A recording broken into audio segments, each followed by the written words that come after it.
What's going on, everybody, and welcome back to Season 2, Episode 51 of Hit the Books, the podcast where we dive deep into the world of sports and sports gambling. Each episode, we break down the latest news and trends, provide analysis, and offer up our best bets and betting advice. So let's jump into this week's episode of Hit the Books. On this week's episode, we're getting close to the NFL season, just 22 days away. So we want to make sure we get through our fantasy football findings for this season. On top of that, signings in the NHL, some news in the NBA this season. Like I said, the NBA season is so close, just 22 days away. And we got some more things to look forward to in the coming weeks. Next week will be our college football futures and start of that season episode. Following that will be the NFL Week 0 episode. We're ready to review all the futures, all the insights for this upcoming NFL season. Following that, September 6th will be the NFL Week 1 episode highlighting each game as well as the first week of our live stream. I know we're all excited about that, but let's introduce my co-hosts that are joining me here this week, Huff and Mackie. Huff, let's start off with you. What do you got for us, buddy? Yeah, what's going on, everyone? Happy to be back. Like you said, no Ace this week, so it's just us three this week running it back. A lot of NFL news, a lot of stuff going on in the sports world. I'm excited to get into it. As you said, 3 weeks away from the start of the NFL season, 2 weeks away from college football. Football's officially back, where I've been watching Hard Knocks through episode 2. I watched that Johnny Manziel docu-series, or the documentary, whatever you want to call it, and I'm so ready for football to be back. Pro, college, I'll take whatever they'll give me. I also watched that Johnny Manziel doc. That was freaking awesome. It was really, really well done, honestly. Mackie, let's send it over to you before we jump into this week's episode, episode 51. We're very close to 100, like we said last week. But what do you got for us, buddy? Yeah, what's going on, boys? What'd you say, 22 days till the NFL season? So that's, how I feel about that. I think we're 10 days from college football, so that's insane to think about. Like Huff said, we're right there, right around the corner. Repping the new hat today. First time seen on the pod. The underachieving Mets. You still got to rep them, But other than that, not much going on. Good stuff there. I'm ready to jump into this week's episode if you guys are. And I think what we're going to start with is the NHL. EA Sports officially announced that the Colorado Avalanche defenseman Cale Makar will be the cover athlete for this year's video game, NHL 24. He is the first defenseman since PK Subban in 2019 to grace the cover, since it was just a whack cover last year. I hated that, but Huff's gonna be down in these Starbursts all pod, but yeah, best defenseman in the league, and coming from a Rangers fan who's got Adam Fox up there, it says a lot. But definitely the most skilled defenseman we've seen in a really long time. Takes the league by storm. Him and McKinnon on the same team is pretty crazy, but well deserved by Cale Makar. Just young gun in the league. He's lighting it up. So you want to get some of those young guns. I know they had Trevor Zegras last year with the Canadian women player. I forget who it was, but Sarah Nurse. They're definitely targeting this younger audience.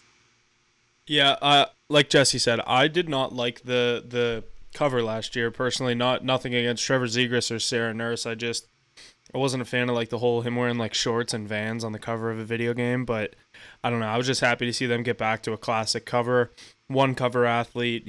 Like you said, it's one of the best upcoming, if not the best upcoming defenseman in the NHL, and Cale Makar. One I thought that they missed out on that I think we're going to get in the near future is if Luke Hughes works out with Jack Hughes in New Jersey. I think that's going to be a slam dunk of a cover that we're going to be seeing in the next 2 or 3 years, depending on how his progress goes with how hyped up New Jersey is coming into this year and next year, how young they are, and we know they're going to be around for the coming years. But yeah, great cover choice by them. I think can't really miss going with a guy like Cale Makar or any of these young studs in the league. But like I said, just happy that they're back on the ice and not wearing shorts and Vans. Do you add Quinn in that? His third brother, you got to remember, he's out in Vancouver. Yeah, but like I'm saying, like the two Devils guys, like it would be cool, like they're both on the same team. You know what I mean? Like yeah. But yeah, right. I see what you mean. People were saying if they do that, they have to put the third brother in there. It's like it would look so weird with just like two New Jersey Devils jerseys and a Vancouver Canucks jersey. It's like those are the two most just like random. Like when you think of one of those teams, the last thing you think of is that other team. Yeah, but it would be like them like facing off, like looking at each other. Yeah, true. It'd be like the Madden cover when they did the Larry Fitzgerald being covered by Polamalu. Right. Yeah, I guess that would be kind of cool. But yeah, I feel like we're gonna get the brothers cover, I'll call it, in the coming years.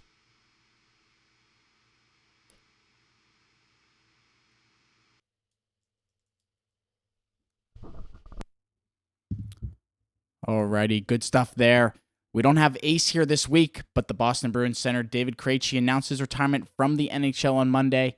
It's a pretty good send off that he had there, saying the Bruins organization was letting him take his time with it and do it as he saw fit. So, very good career for David Krejci. Lots of good accolades. I'm kind of upset Ace isn't here to talk about it, but what do you guys think, Mackie? Yeah, you just got this Boston team, just more names shipping away. I saw something like every player they got rid of this year, and that team was really good last year, but for a good reason. And they don't have a lot of the names that they had last year. The depth, the star power with Bergeron. They have a lot of making up to do, and a whole different team next year. So I don't know. They're still going to be in the mix. They're still going to be up there, but 62 wins, best regular season team in NHL history is definitely looking a lot different for next year. Yeah, when I sent the post, they sent back the GOAT. I wanted to say, I don't know what he's the GOAT of. He might have been a good player for the Bruins and won a cup, but I don't know what he's the GOAT of. I mean, he was a career second-line center, good player, never the best in the league. I'll be the guy, everyone loves to praise the guys when they retire. I personally, I know he was a good two-way player. I never thought he was at any point a top 20 player in the NHL. I never understood really all the craze and hype that he got. I know, like I said, I know his consistency, put pucks in the net on an average rate, never had a 35-goal season, I don't think a 30-goal year, but, props to him. I think it's more of just like a long-time Bruin, just hanging up the jersey finally. He's had a long career, so. Yeah, that's what I was thinking. I definitely see it, but I don't know. I just feel like he's always been kind of overhyped, in my opinion. Like, they have Bergeron. I feel like he's a B-grade version of Bergeron. It's not a bad way to put it. I don't think, I mean, he is definitely known around the league. He's one of the more relevant players, I'd say, for his skill set. But I mean, Boston's always up there, and he's always like in the top 6 forwards, I'd say, except for maybe not last year. But yeah, I don't know. No, I see what you mean. Like, I came off pretty hot. Like, I hate the guy. Yeah, you came at his neck. I don't know. Like, I when I think of Boston Bruins, he's not even in the top 5 of guys I think of. Right now. Even now, Pasternak passed him up. I'd still think of Chara before him, Bergeron. I'd say around 2013, 2014, he'd probably be a top 5 guy, you think. Yeah. And that's when they were actually even really... Tim Thomas, Tuukka. I don't know. I see what you mean. Like, he's right outside of that top 5. He's sitting there, yeah. Yeah. But like you said, it's going to be a different year for the Bruins next year. I was going to say, I'm going to be getting a fucking earful about this from Ace. He's going to be like, shit talking my boy. Worry about your dinosaurs down in Pittsburgh.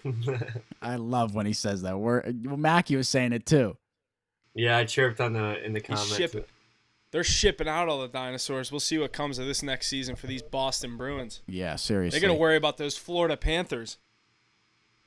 I made the mistake of chirping them last offseason, and they put up 62 wins in the best regular season in franchise or in NHL history. So it's not fair chirping him while he's not here. So I'm just going to stop there. Yeah, I'll keep my comments to myself. Last time I backfired, so. A little less about the Boston Bruins here. Let's move over to the Detroit Red Wings.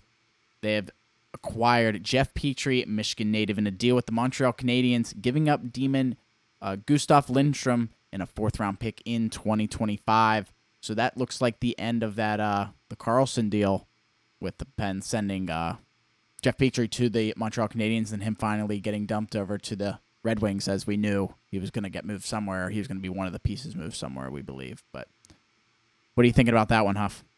I kind of like this move for the Red Wings. They get an older veteran defenseman that's not necessarily at the end of his career yet, still has a couple years left in him. I mean, I think 5+ years left in Petrie. I don't know exactly how old he is. I think he's younger 30s. I could be wrong on that. Could be older 20s. Just one of those guys I don't really know their age. But I like this move. When the Penguins moved on from him, I didn't think he fit here necessarily great. But I like the move for Detroit. He's going to go to a young team as an older veteran defenseman, slide in there with defensemen like Moritz Seider and be able to show them a thing or two. Like I said, not necessarily a guy you want to have as your role model in Jeff Petrie, but a guy that's been there, done that in the NHL. He went on a cup run with the Montreal Canadiens. That's a big guy in the locker room to have for a young team in Detroit. Yeah, he's 35, huh? Okay, so I was pretty close. 30. I said like 30s. He doesn't have 5 years left. Yeah. No, I'd say like 3. I think you're pushing 3. This could be guys like him. I mean, he's a stay-at-home defenseman. Doesn't really make much noise. It's kind of, I mean, he's good. Don't get me wrong, but this is the type of player you see retire right around 30. But I was gonna say, this is a perfect role for him to go into a young team where he's like, obviously not the best defenseman. They have a young up-and-coming guy in Sider. I forget the other defenseman they just brought in. I don't know. I like Detroit's roster. They were one of those bubble teams. They addressed a lot of their problems. I really like what Steve Osmond's been doing up there. It's just got to compare to Buffalo. It's got to compare to Ottawa. It's got to compare to the Islanders. I mean, they're not going to get a top 3 spot in that Atlantic division. So no, yeah, they have to do this. They don't really have a choice because they're too good to be at the bottom, and they're just right there. So you got to do whatever you can. I mean, bringing DeBrincat was huge. Yeah. From Ottawa. You know what I mean? So Ottawa subtracted there. They got Tarasenko, but, bringing a goal scorer, like we were all kind of confused on why Ottawa moved on from DeBrincat so fast, but something that had to be wrong in the locker room because that's not really a player you just get rid of like that in a team that you're really trying to just build around that type of player. Yeah, I agree 100%. I think I'm excited to see him in Detroit with Larkin, and I like I said, I love that young team they have. I've been a Red Wings fan. They've always been my non-Penguins NHL team, and I really like the way they've rebuilt this roster over the past couple of years. It's a loaded conference, man. Yeah. I liked it more when they were in the West. Yeah, you always forget about that, right? Yeah, because we played them in the Cup back-to-back years. That was their reign, was in the West. Yeah. It was them and the Avalanche. In like the early Chicago 2000s. And Pittsburgh. Yeah. Lots of good stuff happening as we approach the NHL season. I think we're just about 55 days away, something like that, until we start that season here. I believe it's October 10th is the first game this year. So lots to look forward to as we jump into that past the NFL. See, that's what's crazy. Like, I don't realize this. Like, the best time of sports is the month of October because the second the baseball season ends, MLB playoffs start. The next week, the NHL season starts. And then I think the NBA is like a week right after. Along with the NHL. And then obviously that Sunday we'll have football, Thursday, Sunday, Monday. Yeah, October's the best month of the year. October is great. Yeah. I love March Madness, but you also got college basketball. Regular season college basketball bread is and coming butter. around the corner. I'd say when you got the 4 major going all at once and you got the MLB and playoffs, that's some good time of year. But like Mackie said, March is right there with it for good reason with March Madness. Heck yeah, boys. Let's jump over to the NBA. James Harden announced this week that he will no longer play for a team run by Daryl Morey. The 76ers recently stopped taking trade calls on Harden, but Harden remains consistent on wanting a new home. What do we see happening in the coming weeks before this season starts? We just said it. Maybe 60 days away before that season begins, regular season. What are you guys thinking?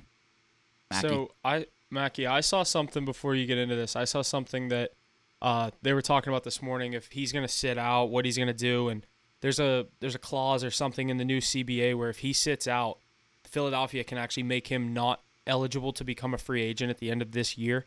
So that he would really just end up fucking everything up, and he'd still be a 76er at the end of this year if he sits out. So people are saying, is he going to play and just put up with it and just refuse or demand a trade? Some people are saying, is he going to gain 40 pounds and just show up to training camp fat as shit and then get traded and then just take the fat suit off again like he did from Houston? You're going to see the fat suit return here. I was going to say, we're going to see him come bulking back from China from that basketball camp he's at right now. I would just love to be a fly on the wall for a conversation with Daryl Morey and James Harden. He has some serious hate for this guy. And Kyrie even quoted it and said, like, everyone's going at James for this, but like, why don't you go at Daryl Morey for saying something and then doing the complete opposite? Obviously, he's like this for a reason. And like, yeah, granted, he probably is, but I mean, dude, you're still getting paid $40 million a year. Just like, do your damn job until you can get out of there, and then when you can get out of there, you can just leave. But what is he really saying to him that he wants to leave so bad, and he says he'll never dress up in 76ers uniform again?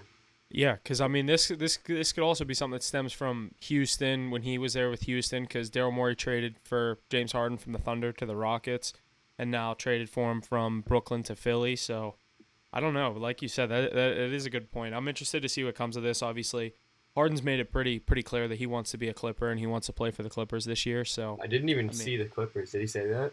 he didn't really say that, but that when he was requesting a trade, that was like the number one team that everyone was saying that he wants to go to. That wouldn't even work, dude. Like Harden's a player who needs the ball in his hands. And then you have Kawhi and PG.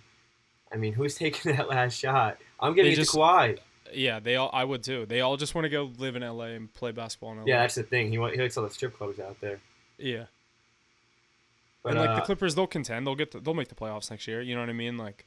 Yeah, I want to hear a 76ers fan perspective on this one, because from the outside, I mean, I don't really give a fuck at the end of the day. But like, what are they like? Do the Sixers even want him? They're not going to win anything with just Embiid and Harden. That's my thing. Is that duo isn't going to get you any further than you've already been. Yeah, you kind of maxed that thing out. I mean, maybe an extra round, but it's kind of like the same opinion I have with Tatum and Brown. It's like you need more. It's not just two guys. Tatum and Brown have gotten there though. I know. Yeah, I know what you mean. Exactly. They cannot get there. Harden also has never won anything in his life.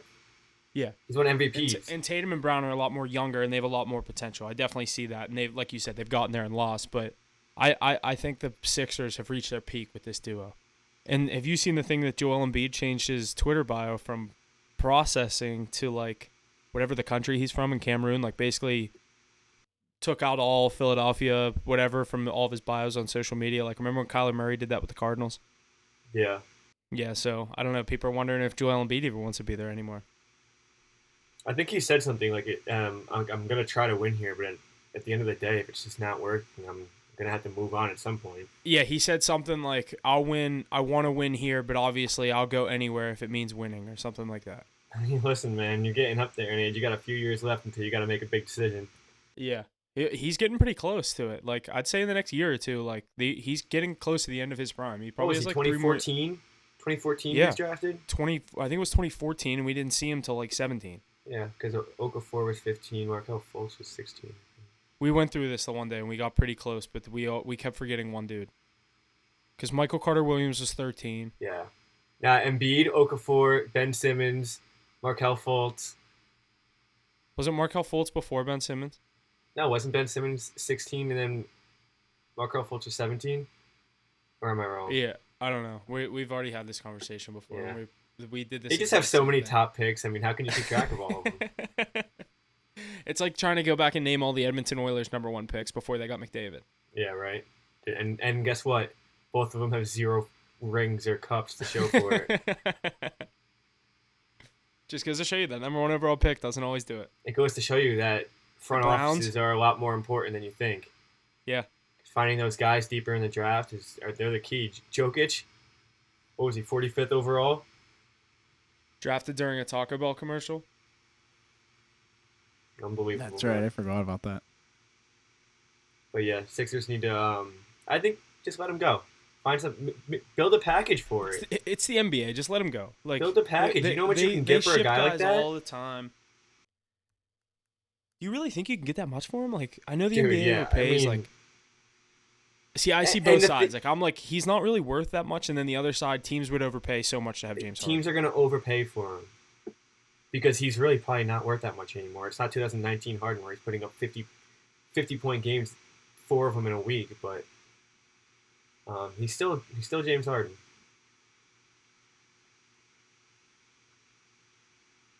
Expect more out of the NBA as we approach that season as well, following, it's right there behind the NHL. But let's jump into the MLB real quick. Our power rankings for this week, the week of August 14th. At number 5, we have the Tampa Bay Rays. Number 4, the Texas Rangers. Number 3, the Los Angeles Dodgers. Number 2, the Baltimore Orioles. And number 1, the Atlanta Braves. Braves just keep holding up there. What are you guys thinking about this week here? I mean, those top 4 teams are just crazy right now. The Rangers and the Dodgers. Rangers 8-2 in their last 10. Dodgers on an 8-game winning streak. Maybe they might have lost last night. I'm not really sure, but they're on a heater. So those two teams, and you can't even put them in the top two because the Braves and the Orioles are so good. So nobody's safe right now. Rays are sitting at the 5 seed. They're about to get bumped. First time ever. First time for the year. I was gonna say Rays have just been slowly sliding down this top 5 as they're holding though. They're holding strong. I mean, they're holding doing out for enough dear to life, stay there. but Yeah. still a 72-win team. Yeah, it's like we said that, like their record at the beginning of the season kind of juiced all the opinions on them. It's like you have to respect them because of their record and what they did to start. And it's like now all these other teams are catching up. The Braves obviously have been there for the past, ever since we took the Rays out, it's been the Braves. Oh, my bad. And then obviously Baltimore, LA, Texas. You said it. Like LA, they did win last night, so that winning streak is still rolling. In Texas, like you said, they've been on a tear. Yeah, those top 4 teams are just powerhouses, and then those Astros still knocking on the door, won today, man. and Tampa Bay got wiped last night when we take them, and then they wipe fucking the Giants today, of course. Of course. I want to rant about that Yankee game last night, but god damn, that was just embarrassing. What, that over? Yeah, bro. Yankees can't hit. The amount of double plays they grounded into with like runners on and shit, like come on, they had nothing going. Bryce Elder sucks, dude. He's not that good. He's getting exposed later in the season because he was a new up and coming pitcher that just kind of started to get the lights on him. So when once batters realized how to hit him, he started getting hit. Yankees just can't hit. Yeah, it is. Severino only gave up 4 runs. Like what? I was following along on my phone, and once they scored the 3 in the first inning, I'm like, oh, this could be one of those games where the Braves just hit the over themselves, and fucking nothing the rest of the game. Well, I thought it was gonna go like Braves 3-0, then Yanks like 4-3 or something. Yeah. And then we could see like a 7-4 finish, 7-5 finish, but you know the Braves. It's 5-0 in the 7th inning, and the Braves they're just going up there swinging the bat, and they're getting back to the bench. Like they don't care anymore.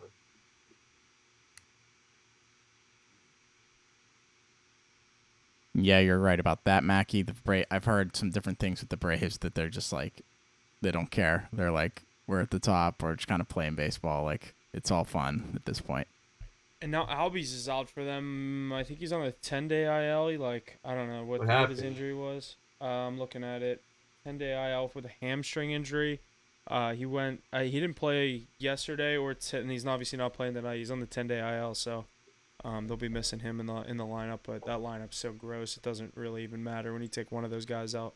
I'm sure they'll manage. Yeah. Alrighty, boys, good stuff. Let's shift our focus over to the NFL. Got a couple points here before we jump into some fantasy football stuff to get geared up for this year.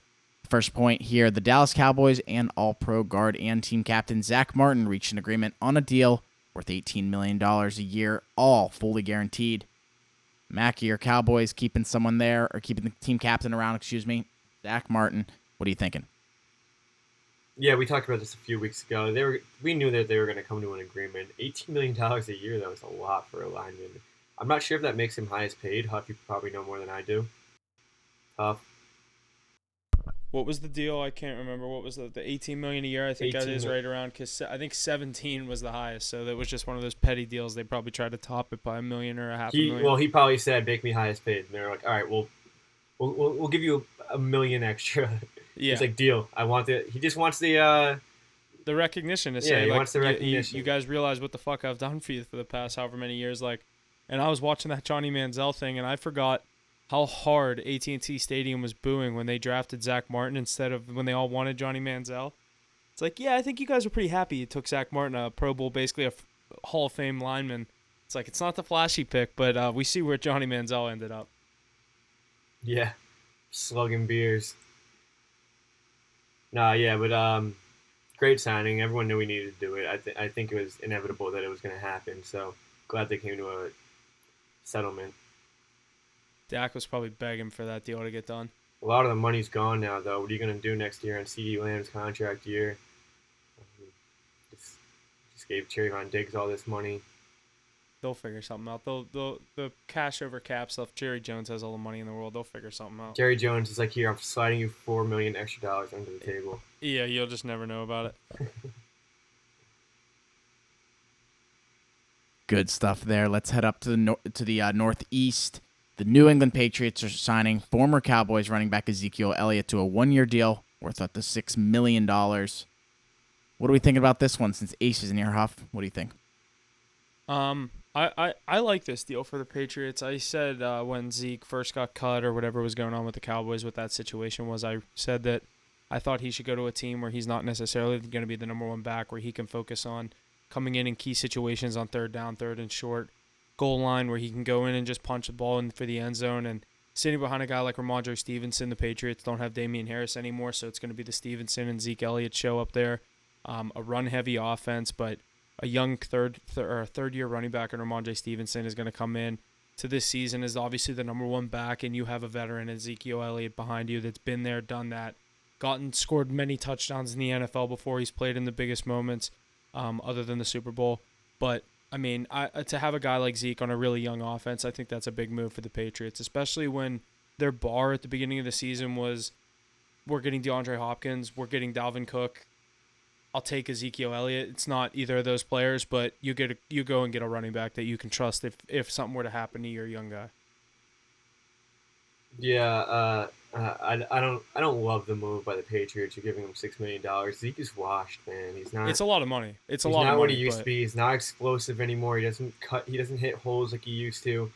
He's just older, man. We've seen this happen with running backs time after time, and how good he was in his first 4-5 years, and he's going into year 8. It's a lot of years for a running back to stay relevant, and he's obviously not going in there to be the number one back. You have Ramondre Stevenson in there, but I don't know. It's just another name for that roster where they're just. I don't think the Patriots are doing much this year. I don't. And again, going at Ace's guys, but I've said it to his face too, so I don't feel bad talking behind his back right now. But they're just not. They're not going to be there this year. I think that's very fair. Lots of good stuff there. Let's keep it up in the Northeast. The New York Jets. Your New York Jets are signing free agent running back Dalvin Cook to a one-year, $8.6 million deal, adding to this core with Aaron Rodgers and such now. What are we thinking, Mackie? Keeping it home. Yeah, kind of along the same lines. A little more relevant. Dalvin Cook hasn't had any bad years since he had 1 year where he had like 1,500 yards, and he's been over 1,000 yards every year since. But again, another guy who's aging. He's getting up there. He's had 5 solid years. He's trying to go for his 6th solid year in a row, and it's a lot to ask for. And you have a young running back in Breece Hall coming off an ACL injury. I get the uncertainties with him, so you want to bring in a veteran running back like Dalvin Cook in case anything goes wrong. But again, you're not bringing him in to be your star back. You're not bringing him in to be a team changer or a game changer. Or you're not building around this guy. You still have Aaron Rodgers and your prime wide receivers, and you still have Breece Hall in the backfield to be your primary guy. So just adding legs, third down back to a pretty good Jets team already. I'm kind of the same one. Along the same lines as the Patriots, though. Yeah, I agree. I don't think it's as big as a move as most people think. The Jets have been pretty deep at the running back position. Obviously, Breece Hall coming off that ACL injury, but you slide a Pro Bowler in there and Dalvin Cook. I think that's a great move. Like you said, I think it's more of a move just to go and get another name. They wanted a running back. They need to address their offensive line. The offensive line and the running back were the two things with the Jets they didn't really address all offseason, and they go out and they get the big name running back that's on the market in Dalvin Cook. But like we said, you have Breece Hall coming off an ACL injury. That's going to help him come back where he doesn't need to come back and be the number one back right away, where you have a guy like Dalvin Cook in there. I also like their depth that they have at the running back position with like guys like Michael Carter. They drafted Israel Abanikanda out of Pitt. I think they have a lot of good guys at the running back position in New York. And I still think the Bills win the division, but the Jets it's going to be interesting because I've never seen Aaron Rodgers in this good of a mood. So I'm interested to see if he still goes out there with that same killer mentality. And I'm not saying that that's going to correlate to anything, but I don't know. I'm just really interested to see how this Jets team looks week 1. Yeah, I'm not too high. They get the Bills week 1. That's the team I think is going to win the division. That could totally change my opinion and totally overreact to everything. Week 1's all about overreactions. Jets beat the Bills week 1. That's interesting. In Buffalo, Monday Night Football. That could change my opinion on this Jets team. Is it in Buffalo? Yeah. No, correction. It's in New York. It's in New York. Jets it's can win that game. In New York. Jets can win that game. I don't think I wouldn't overreact if they did win that game though. Oh my God, I can already hear the Jets fans if they win that game. I can already hear it. God, please. I think everybody is just kind of waiting to see what happens with this team. Are they going to be build or bust? Like, see, here's what kind of kills me is like I don't hate the Jets as a team. Like I've never really had like Mackie. I know you say you know a lot of Jets fans, so like that's how I am with like obviously teams in my own division. But like I like Rodgers. I didn't like him in Green Bay. Like I like this new style Aaron Rodgers that we're getting. I like how he's coming a lot more in front of the media and showing like who he is as a person. And so like I've kind of grown to like Aaron Rodgers. So I'm kind of like rooting for him. But again, he's in the AFC now, so it's a little tough. But I like a lot of their names on that team. Quinnen Williams on defense, Sauce Gardner.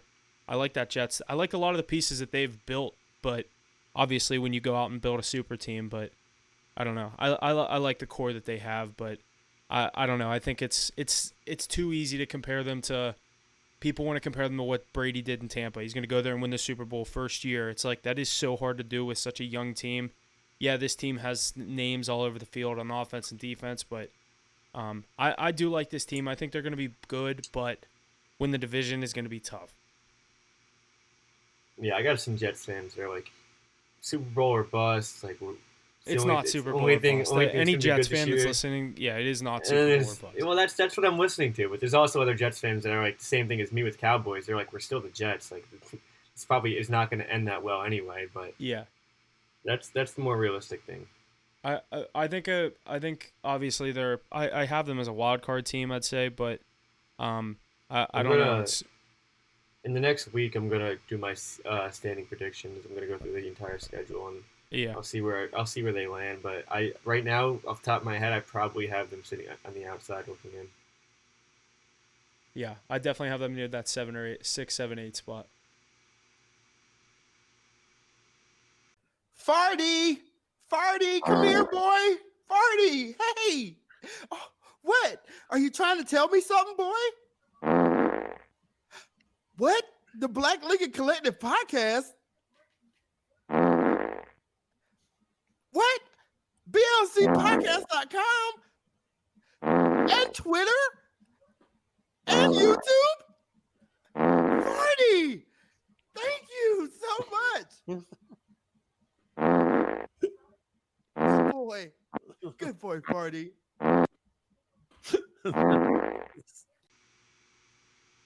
Like I said, I think everybody Nice. is. That was good, wasn't it? Doesn't help that I'm sick too. So, it looks like everybody is waiting to see what this New York Jets team is going to do this year. But my next point here is All-Pro running back Jonathan Taylor, who remains at odds with his current contract situation in Indianapolis, is expected to return to training camp this week, according to head coach Shane Steichen. I think I said that right. Steichen. Yeah, Fry. What are you guys thinking about this one here? Jonathan Taylor heading back to training camp, hopefully, getting back with the team, getting vibed up for this year it begins. So this actually is a little outdated as of this morning. Jonathan Taylor reported and then I guess left on a personal matter, so he's still not with the team. Did report back, not with the team right now. He is excused, it said, or something like that, so we will have to see what comes of this. All right, for sure. We will make sure to keep tabs on Jonathan Taylor and what his status is in Green Bay. In Indianapolis. Hope everything's all right on the personal front. All right, yeah, let's keep rolling here. Free agent pass rusher and former number 1 pick Jadeveon Clowney met with the Jacksonville Jaguars this past weekend. Do we see any noise coming up from this one, boys? What are you thinking? Would be a nice ad. I mean, Jadeveon Clowney obviously isn't what he was with South Carolina, or even in his first few years in the NFL. But I actually don't know. I haven't heard much about this guy in a few years. Hoff, you have any input on this? He had injury troubles in Cleveland. Like, he's bounced around since getting drafted by Houston. But I think he goes down there with I can never remember the guy's name, other than Josh Allen that they have down there on the defensive line. But it's a name that I'm probably not gonna be able to pronounce even if I look it up. But no, he's in Indy. I'm trying to think. They have a dude that it's like Osa something Odafe. I don't know. Not the dude on the Ravens. I'm thinking I don't know. It's a name I'm not gonna be able to recognize unless I look up the depth chart. But I think he'd fit in really well in Jacksonville, a defense that kind of lost their touch when they lost guys like Jalen Ramsey and Miles Jack when they went on that AFC Championship run back in 2017. Looking to get names back in there. I think Jadeveon Clowney's a nice veteran piece to slide in there to another young team to add a veteran that's been there and done that at the position, been at the top of the game, not necessarily ever one of the best edge rushers, but he's been top 10 throughout his career at his peak. I wouldn't say anymore as he's on the downhill side of his career, but I think it would be a good move if he went to Jacksonville. Might not be too bad for Trevor Lawrence and the Jaguars down there. My next point here is DJ Moore's first play as a Chicago Bear was a perfectly executed screen pass from Justin Fields that Moore took to the house for a 69-yard touchdown. Pretty impressive there to get the preseason started for the Bears. What are you guys thinking about this one? Any hope for the Bears? Mackie, did you see the Justin Fields set to 3 for 3, like 129 yards and 2 touchdowns? No, I actually didn't see any of this. So his preseason, what he played in the preseason was 2 drives. He went 3 for 3 with 129 yards, and the total combined air yards for all 3 passes was -8 yards. So all three were screens behind all 3 were screens behind the line of scrimmage. The 2 touchdowns, one was a 70-yarder to DJ Moore that he took to the house. Next play was a 48 or a 68-yarder. Something like that to Khalil Herbert that he took to the house, and then the other one was just I think a 40-yard pass across the middle, and it got him to 129, 3 for 3, and and people will look at that and they're 3 for 3, 129 yards. Wow, that's crazy. This guy's gonna have a crazy year. I could do that. I could literally go out there and do that right now. Yeah, it's just literally just little shovel passes. There's no one even in between you and the running back. Go for him. Let's see how the Bears do this year. Well, I was going to say, while we're on the topic of Justin Fields, that thing I sent you guys today, there's more money bet on Justin Fields to win the MVP this year than Josh Allen and Aaron Rodgers combined. That's crazy. Yeah, I wish people like that would just give me their money and not give it to a multi-billion-dollar industry to get even more rich, But, What are his odds? I was thinking about that. I'm like, okay, there might be value on it, but I'm There's not definitely taking value on it, but not good value. Yeah, if you're putting real money down, I think, I don't know, it's gonna be tough because everyone was like, oh, this is Burrow's year to get the MVP, and now he's already hurt, so people aren't really picking him for that, and it's like Allen's just kind of sitting there floating right under the wayside. Everyone's already kind of forgot about him, but I don't know. I'm not Sean Watson. That's an interesting pick there. All right, Steelers fan. Yeah, we'll see about that one. I'm telling you, man, he's gonna have a good year. I just don't think the Browns' roster's that. I don't love Amari Cooper as my number 1 wide receiver in 2023. Yeah, I mean David Njoku. I don't love their weapons other than Chubb. I don't mind Amari Cooper as the first option. I mean, he was good 2 years ago for Dallas, 3 years ago. It was a pretty good first option. We'll have to see. I love They definitely have the worst receiving core in our division by far. Who is even their second option? Donovan No, Peoples-Jones. the Ravens do. Nah, I kind of I think Zay Flowers and Odell and Odell is so washed at this point. I'm saying I think it's a better trio. They have the 2 young guys and the 1 veteran rather than the kind of a veteran being your number 1. So, dude, I think you're wrong there. I think you're wrong. We'll have to see. I think Zay Flowers is going to be good. Yeah, but you can't compare him to Amari Cooper right now. No, I'm saying I think the veteran that the Ravens have is I'd rather the situation the Ravens have, and I don't really love their team either.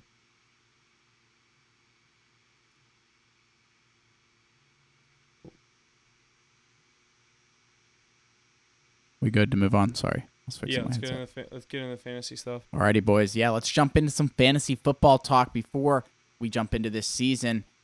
All of your drafts are probably happening this week, next week, and so on before the season starts. But why don't we jump into some of these positions and see who the top players are, top scoring players, some sleepers, and guys to totally avoid. Curious what you guys think. Why don't we start with quarterbacks? In the top 5 here, I have at number 5, Lamar Jackson, number 4, Joe Burrow, number 3, Jalen Hurts, number 2, Josh Allen, and number 1, Patrick Mahomes for PPR format fantasy leagues. What are you guys thinking about those? I think that's a like we've talked about, it's a pretty solid top 5. But who you guys seeing as sleepers or people to just totally avoid? Like, I'm trying to look at this list and see if any names jump out to me. So, Sorry, all right, I'll start us here. Out of that top 5, there's a couple things. My strategy with fantasy football usually kind of varies. If it always obviously depends on what kind of pick you have. Like when you get the number 1 quarterback in Patrick Mahomes, who's getting drafted right now at an average spot of number 14, so mid-second round in most 10-team leagues. If I'm sitting there and he's on the board, if I have a star running back or a star skill player that I'm going to go out and get, I'm not usually the guy that's going to reach on a quarterback early in my first 2 or 3 rounds, especially. I'm usually one of the guys that's going to wait and try to get a Joe Burrow at 33, a Lamar Jackson at 32, even a Herbert at 41. Just wait. And there's situations where the quarterback wins you fantasy games every year. If you get a guy like Mahomes, like I said, who throws for 400 yards and 4 touchdowns and goes for 35, 40 points in a game, obviously there's a good chance you win that matchup that week. But I like to take the rushing effect or the rushing stat into effect with fantasy as well. What you get with guys like Allen, Hurts, Lamar, all the guys that love to scramble around. Justin Fields, a guy that people are really high on this year, but I don't know. I'm normally a guy that waits on a quarterback. Mackie, you're high on Deshaun Watson, 82. He's being drafted. Like Dak, 84. Like Tua, Aaron Rodgers, 110. I'm more interested in some of these guys a little further on down the list and let some of these other people draft the top names. Yeah, I'm not big on drafting a quarterback pretty high unless I can get Pat Mahomes in a good round, but usually I miss out on him anyway. Same thing with like Kelsey. I always get fucked with Kelsey. But if I'm sitting there in the 3rd round and Mahomes is on the board, I'm taking him. But I'm not taking him in the 2nd round. Right. No, you're not drafting him because you can get somebody who can put up relatively close numbers later in the draft. Who, it's just not worth it taking a quarterback in top 2 rounds. But I like your input on Daniel Jones. I think Daniel Jones is ranked a little low here. I think I would have him in the top 8 probably. Put him in the top 8 because he's still a good quarterback, man. And he showed a lot of upside last year. He has the running factor. He can extend plays on 3rd down. He's not afraid to run for it. It's not like a last resort. All right, I have to run for this to get the 1st down. He'll think about it before it's too late. And he's got a lot of upside. I mean, I like him more than I like Kirk Cousins this year. I like him more than I like Justin Fields even. I think Justin Fields is up there obviously because of his running factor and he gets more rushing yards a game than passing yards. But I don't trust him to draft him that high in fantasy. I think Trevor Lawrence could be a little higher. I don't know. I don't mind this list though. I don't. Just some guys that could be slept on. Daniel Jones, I think Tua maybe, even Geno. That's my thing with the quarterback position is like you said it. There's Mahomes could go for 30, 35 points a week, but you could go get a running back or a receiver with that number that's going to do that, and then you can get a quarterback that's going to put up 25 to 30 consistently or 25. You know what I mean? Right. I'm with you on that, boys. Definitely not the kind of guy to take a quarterback early, but later in the rounds, there's always someone decent, and I feel like I'm always moving around and switching quarterbacks all the time anyways as the season progresses. So last 2 years I've had Mahomes, so this isn't necessarily a problem I've had to worry about. He kind of fell to me in both of my leagues last year. Or no, not in both of my leagues last year. My one league last year and the year before. He just kind of fell to me like where I said I'm like I kind of have to take him because the one league I had Kelsey. I was like this would be kind of OD to do the handicap of what's it called? Or the handcuff of Mahomes and Kelsey and just have the double points there. But I'm definitely not going out of my way to draft a quarterback early this year. These running back rankings are really making me mad right now, so we should get over to that. Let's jump into the running backs. Like Mackie said, the top 5 we got here. Number 5, Saquon Barkley. Number 4, Jonathan Taylor. Number 3, B. John Robinson. Number 2, Christian McCaffrey. And number 1, Austin Eckler. Pretty interesting list there. People like Joe Mixon coming in at 12. Breece Hall at 18. Aaron Jones at 15. Mackie, who's your 1-1 pick this year? Like all in the entire draft, like 1-1. Yeah, you get the gotta go first pick. Jettas. You gotta go Jettas. All right, 1-2. Jettas is off the board. Really? Yes, I have one too, and I'm taking it in my $200 league. I'm taking Scale. McCaffrey. I how can you not? I'm not taking Eckler over McCaffrey. I'm sorry, I'm not doing it. Yeah, I'm just hoping I don't have a top 2 pick. What are you I doing don't. next though? I'd I'd go go. Jamar Chase third. No, I'm going Eckler in the first round. If I have a top 4 pick in McCaffrey and Jettas are off the board, that's immediately who I'm jumping to. I'm not too high on Eckler. I never have been. He's never really lived up to the standard. Another year. I mean, Bijan Robinson at third. Are you kidding me? You have him in front of Derrick Henry, Josh Jacobs, Nick Chubb, Saquon. Are you kidding me? This is like, who made this list? He's never played a snap. Never played a snap in the NFL.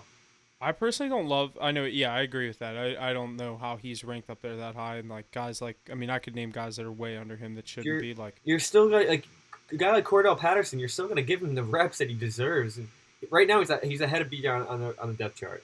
And I know you can use him a lot more than the running back, but this is ridiculous to have him in the top 3.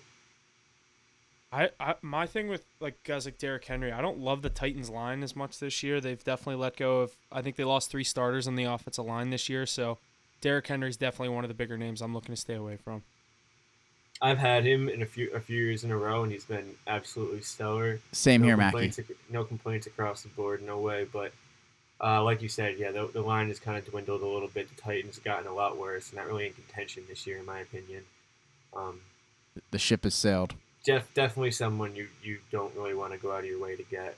But, dude, like a guy like Josh Jacobs, who's the year that he had last year and he's going to do it again. Nick Chubb, are you kidding me? That's another situation, though, with Jacobs. Like, the Raiders are so bad. Like, they're going to rely on him so much. He's going to get the rock in his hands, but, like, the team is also different just than last so bad. year.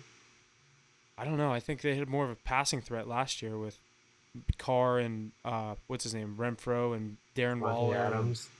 Yeah, Devontae Adams. I mean, they still have Devontae Adams. Forget about that guy. Yeah, honestly, I did.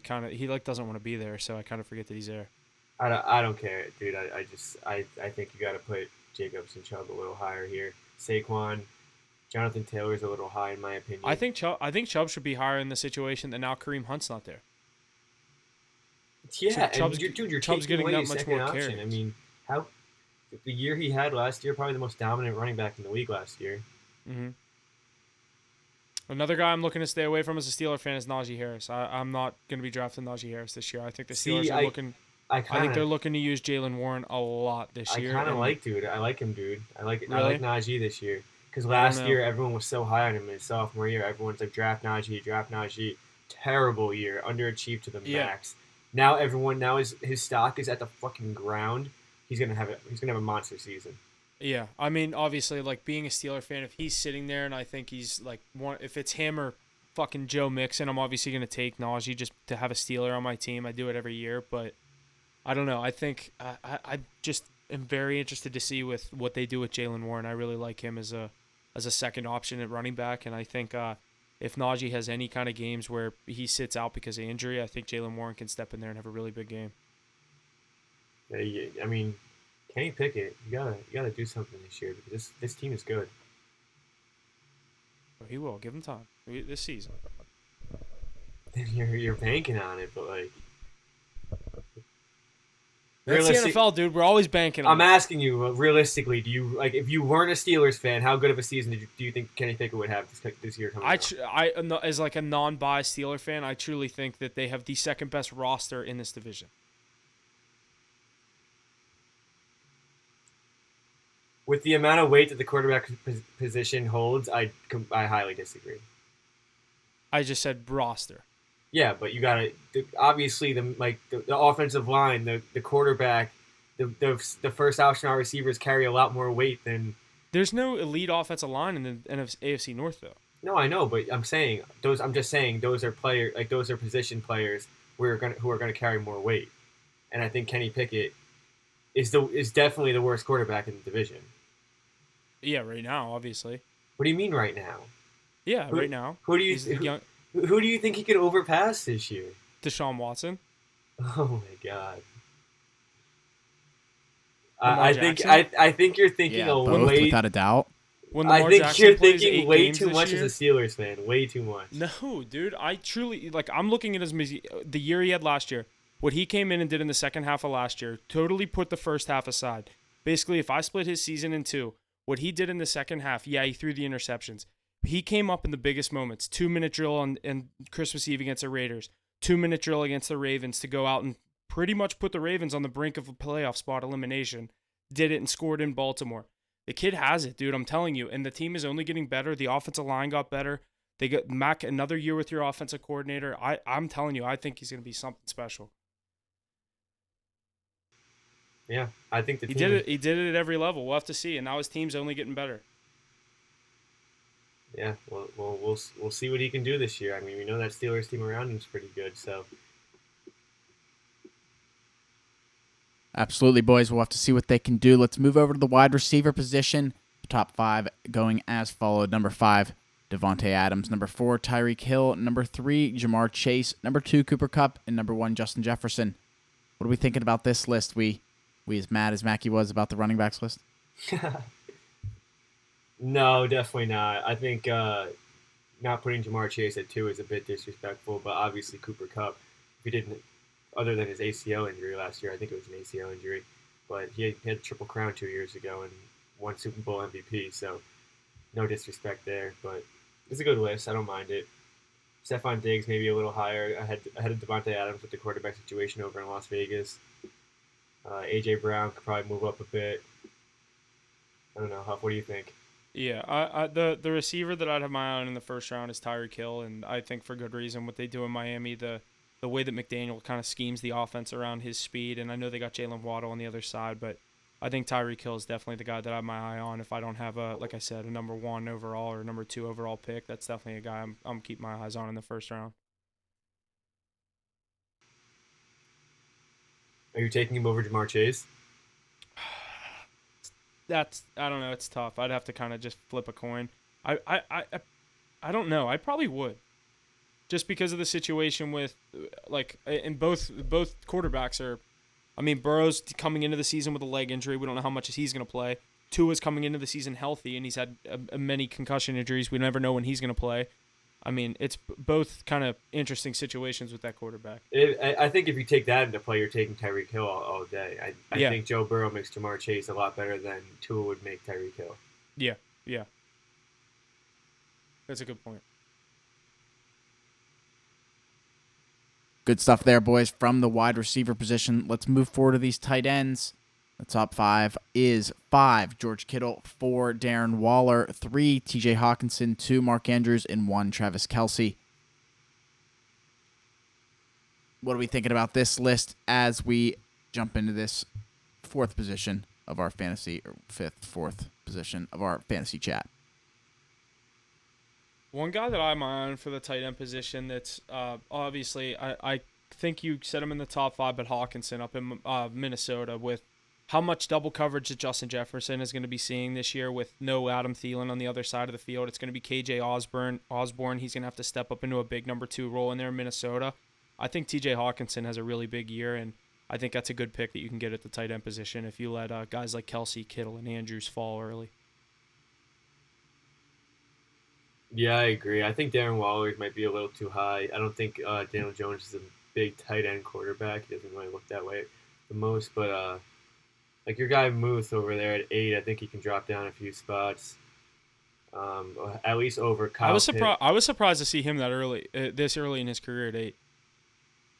Yeah, but again, the tight end position is so flawed. I mean, and it's truly because the Steelers use tight ends like and left he's and good, right. dude. He's a really good tight end. I think you got to put him over at least Kyle Pitts right now. I'd probably put him over Waller too. Put him at 6 or 5. He deserves it at least. He's the definition of a quarter, like Pickett's security blanket. Pickett, even that preseason game, like Pickett would in that first drive scramble left, scramble right, has no one to throw to. He sees 88 up the middle and just chucks it right at his chest, and he just falls on it. Yeah, you're gonna see a guy like Dalton Schultz. He's at 11 right now. I think he'll drop it down to like 22 by the time the end of the season out of all tight ends, because a lot of his success came from Dak, and Dak loves his tight ends and found the end zone a lot. He was always a check down last option find Dalton Schultz in the middle of the field, and it worked a lot. Goal line, it was, where's 86? It's Yep. literally all he looked for. He didn't even look at the running back. Yeah, you have CeeDee Lamb on the outside. Doesn't matter. I got this big motherfucker, Dalton Schultz. He's going to turn around, put it right in his chest. Uncovered. Yeah. But now you got the young arm and C.J. Stroud going for him, so I think it's definitely a bit of a different situation. He probably doesn't even look at a tight end. I was going to say, he probably doesn't really, like, in Ohio State, you don't really use your tight ends, so he's going to have to adjust to having a tight end that can do something for him. You had Njigba, you had Chris Olave. I mean, he's finding those guys before he even looks. He probably doesn't even know his tight end's name in Ohio State. I was gonna say, at those big-time schools where your receivers are so good, a lot of the times the tight end are literally an extra lineman. They're not actually going out for passes. Yeah, definitely. But yeah, I don't know. Another thing, I think Kelsey in the first round, he gets the touches, but I don't love a tight end in the first round personally. It's like a quarterback. He's so worth it, man. Especially at a flaw. This position is so like if you don't draft in the first round, you're waiting until maybe the fifth round to draft a tight end. But it's such an easy position to get fucked at. So when you can get a steady guy like Travis Kelce who puts up wide receiver numbers week in and week out, I mean. You can find wide receivers on the waiver wire to plug in week after week. You're not going to find a tight end. You pick up a tight end on the waiver wire a day before Sunday, and he's putting up 3-4 points. Yeah. Yeah, I definitely say the guys I have my eyes on are, other than obviously, like I said, you get one of the top guys, you're going to be pretty safe with Kelsey, Kittle, or Andrews. But Hawkinson, I think there's some value in there. Like you said, Freiermuth, another guy I'd have my eye on, and another one that I like is the situation with Evan Ingram down in Jacksonville. Trevor Lawrence, another guy that likes to go to his tight end. So those would be my three. I'd probably keep my eye on. Those two as maybe later round picks for the tight ends. Great stuff there, boys, with the fantasy football. Any other positions we want to run through? That's the end of those lists. Get Justin Tucker. I don't really kickers is Justin Tucker and then everyone else. And defense is basically this year it's going to be the 49ers and Eagles and everyone else, in my opinion. Sounds about right. I don't know. Defense is there's not really much to argue. Like, a lot of the defenses are, like, at least the ones I'm looking at, 49ers, Bills, Eagles, Cowboys, Patriots, Jets, Dolphins, Ravens, Steelers, Chiefs is the top 10. So that's pretty much, I can't think of any team that really got snubbed there. My one would be the Saints, but they're sitting right there at 11.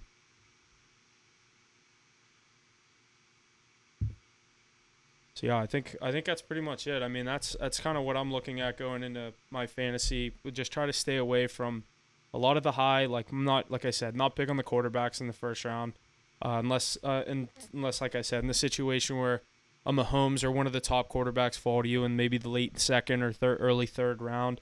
I'm usually kind of waiting on one of those middle pack quarterbacks.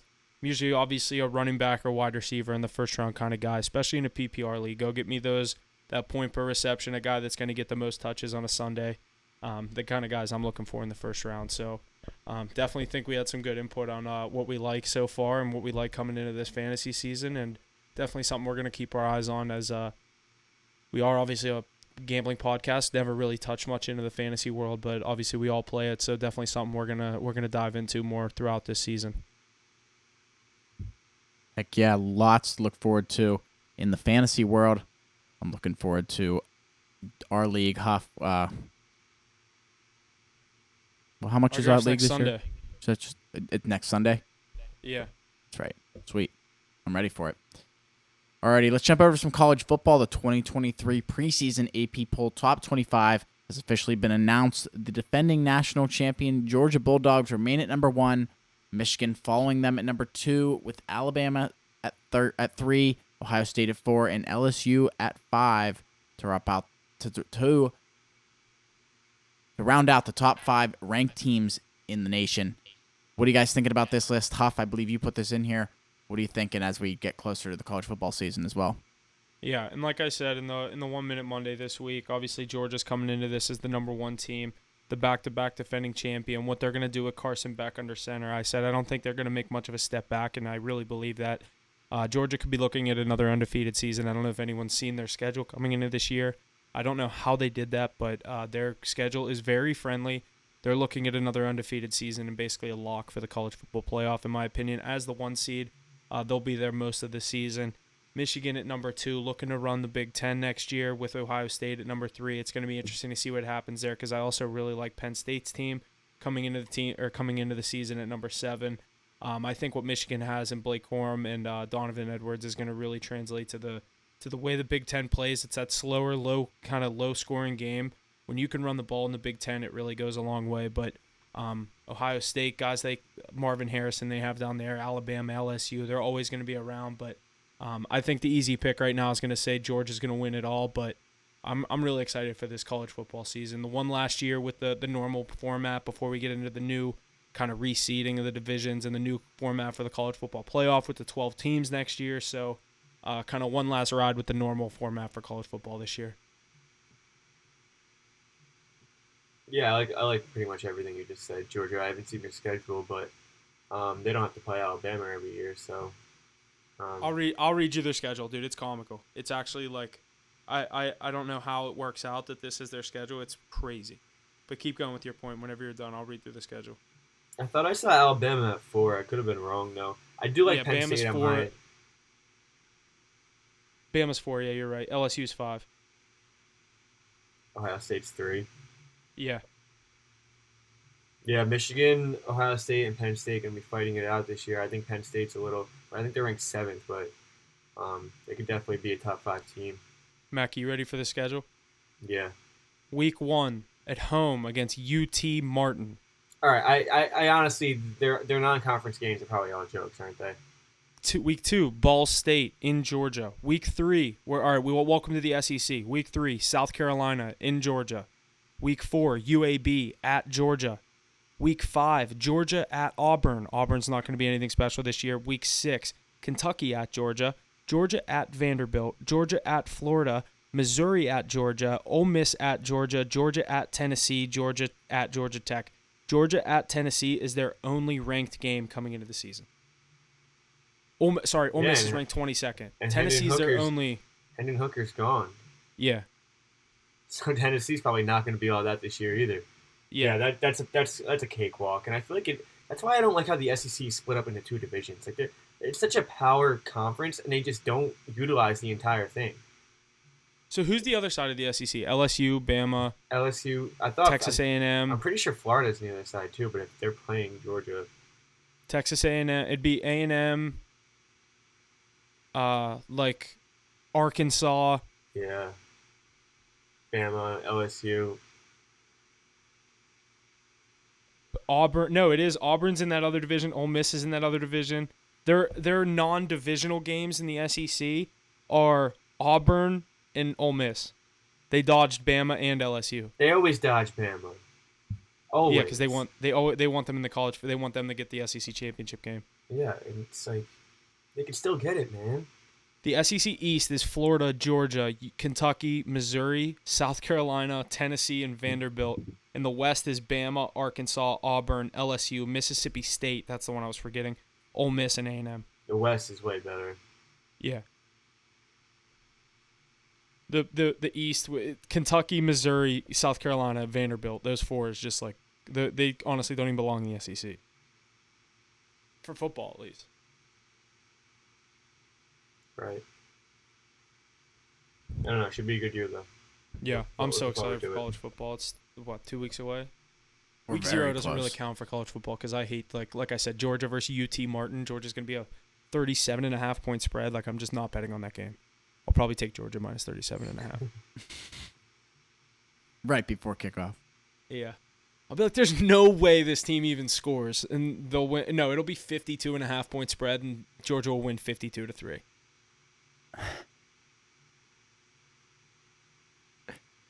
Alrighty, That's boys. the thing with those games is like Georgia will have all their fucking 4th stringers in by the end of the game, and it's like to that UT Martin team that's still playing, it's like they're like, I want to be the kid that scored a touchdown against Georgia.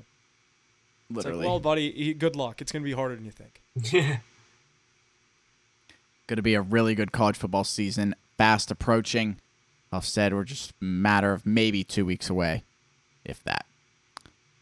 Some other news across the other leagues. Derek Lewis has signed an 8-fight deal with the UFC. For those of you who don't know, he is the My Balls Were Hot guy. And I think he's a monster. He's fun to watch. He has a Manscaped commercial now that he keeps saying, my balls are hot, my balls are hot, my balls are hot. Yeah, It's he's just made so a lot funny. of money off of that. Yeah, it's good. He's funny. That's all I care about. And he's a monster. I think he has like the most knockouts in heavyweight history or something like that. Something weird. He has some crazy. I need to look that up before I say that. I was gonna say I honestly wouldn't know. It was in something that I saw. Yeah, I don't know. I really don't know shit about UFC. I'm the last person that knows anything about it. I know mainstream names. That's about it. He is tied for the most KO punches. Damn. All right. So yeah, I mean, when you think of heavyweight fighters, he's not necessarily like the big name that you think of. So Right. He is a big motherfucker. He's huge. Yeah. How'd you get punched by a guy like him? He has a nickname. I forget what his nickname is. Hold on, let me look this up. The Black Beast. That's it. I knew it was something like that.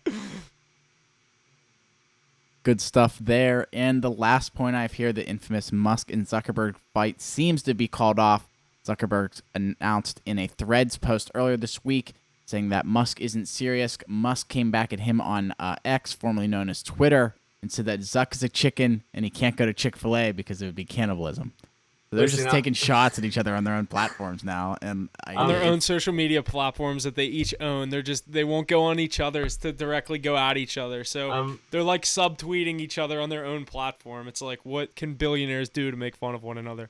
Or it's them just endorsing their content a little more. But I'm definitely more of a Musk fan. But I mean, dude, I saw a picture of Zuckerberg, and he's definitely scarier than Elon Musk is. Elon Musk is taking this as a joke, and Zuckerberg's been training with like. I was gonna say Zuckerberg MMA started fighters. training. Ever since I saw that video of him trading with Adesanya, I was like, all right, I kind of fuck with this guy Zuckerberg. He's and he was funny. ripped. I was like, God damn. I was like, even to just take it to the point where like, obviously this was never gonna happen, but like, even to take it to the point where he was like posting pictures of him working out, being like, oh, I'm ready. It's like, dude, you don't have to be ready for anything. It's not happening. And then they were posting all the stuff that was gonna happen at the Coliseum in Rome, and people were like, we're going to let these two fucking geeks fight at the #1 fighting spot in the world. And, like, this is going to be the people that reopen the Coliseum, Musk versus Zuckerberg. They're funding it. Yeah, exactly. They could rebuild the Coliseum. They could rebuild 150 Coliseums. Yeah, they can do probably more than that. Yeah. But, yeah, I don't know. I was pretty excited to see if that was actually going to happen. But, and again, I never had my hopes up. I thought there was like a 2% chance that actually ended up happening. Yeah, it would be pretty damn cool, though. I mean, that's the most like 2023 thing of all time, to be honest. Like, it really was. They should do. Big Cat said on Part of My Take. He goes, if they want to come to West Virginia, we'll do it on Rough and Rowdy. That's no fantastic. rules, bare knuckle. Yeah, but I think that's it. Is that all we got? That's all I got. Yeah, I think that's Pod. it. Good So pod. Cool. Yeah, Good stuff, all right. boys. Episode 51 here in the books. Make sure to check us out everywhere you can. Subscribe, like, follow. Helps a lot. Huff, Mackie, you guys got anything else to add? 10 days, college football. Yeah, not much else coming from me. Football season is right around the corner, so getting back to the bread and butter of the gridiron with whether it be college or NFL. Just can't wait to have my weekends full of football again. So make sure you're giving us a like on social media, like, follow, share, subscribe wherever you go, wherever you're following at. We appreciate it. Repost, whatever you can do. The support goes a long way, and we appreciate it. So thanks for listening. We'll see you guys next week. The Astros scored 5 runs in the first inning. I know, I saw that.